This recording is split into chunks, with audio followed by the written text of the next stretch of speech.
નમસ્કાર મિત્રો, આજે સમગ્ર ગુજરાતમાં આજે મનરેગામાં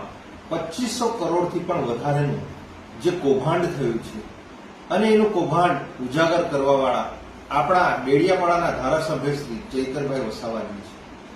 આજે આટલું મોટું કૌભાંડ કર્યા બાદ પણ આજે નર્મદા જિલ્લામાં તમે પરિસ્થિતિ જુઓ. આજે ભરૂચના સાંસદ મનસુખભાઈ વસાવા એક તરફ આ જ ટેન્ડર ની પરમિશન આપી રહ્યા છે, બીજી બાજુ દર્શનાબેન દેશમુખ જે નાંદોદના ધારાસભ્ય છે એ કહી રહ્યા છે કે ટેન્ડરમાં જે બજેટ જે જાહેરાત કરી છે એમાં થોડો વધારો કરવામાં આવે. તો અમે આ ધારાસભ્યશ્રી અને સાંસદશ્રી જેઓ પૂરા ટ્રાઇબલના અને સાથે સાથે ગુજરાતના એ લોકોને વધારેમાં વધારે પડતો ઇન્ટરેસ્ટ આ મનરેગાના ટેન્ડરમાં છે.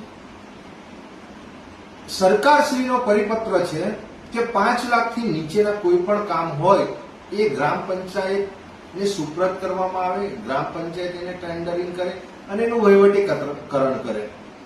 આજે વર્ષોથી આ સિસ્ટમ ચાલી રહી હતી ત્યારે આજે કોઈ પણ જાતનો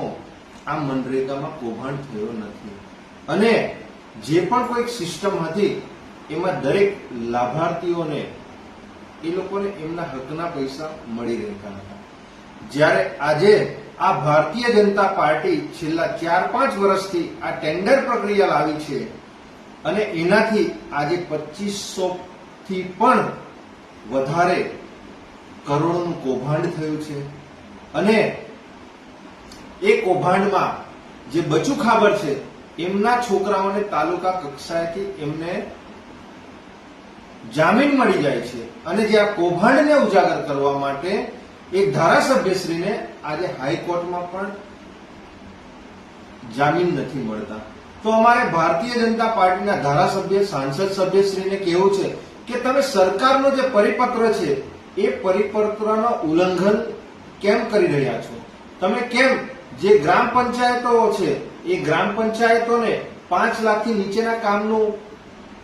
જે પણ કોઈ વિકાસના કામો આવે છે એ પંચાયતને સુપ્રત કરો કે જેથી કરીને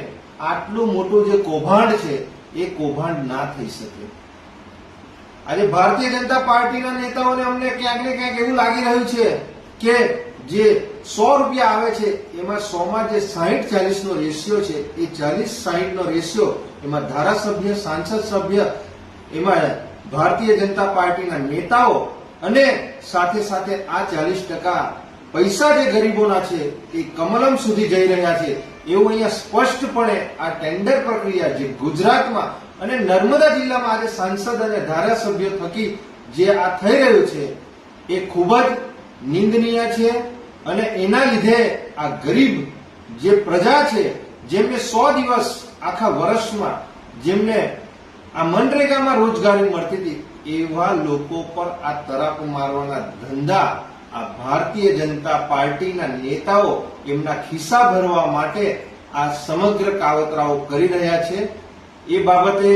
અમે આવનારા દિવસોમાં ગુજરાતના તમામ સરપંચશ્રીઓને કહેવા માંગીએ છીએ કે આ ટેન્ડર પ્રક્રિયાઓ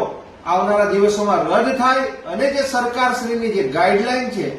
એ ગાઈડલાઈન પ્રમાણે ગ્રામ પંચાયતને જે પણ 5 લાખથી નીચેના કામો છે એ કામો સુપ્રત કરવામાં આવે અને ગ્રામ પંચાયત જ એનું વહીવટીકરણ કરે એવી તમામ ગુજરાતના સરપંચશ્રીઓને અને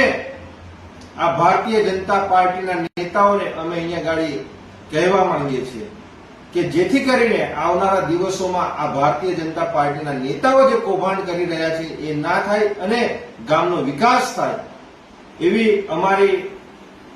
લાગણી અને માગણી છે. નિરંજનભાઈ વસાવા, આમ આદમી પાર્ટી, નર્મદા જિલ્લા પ્રમુખ.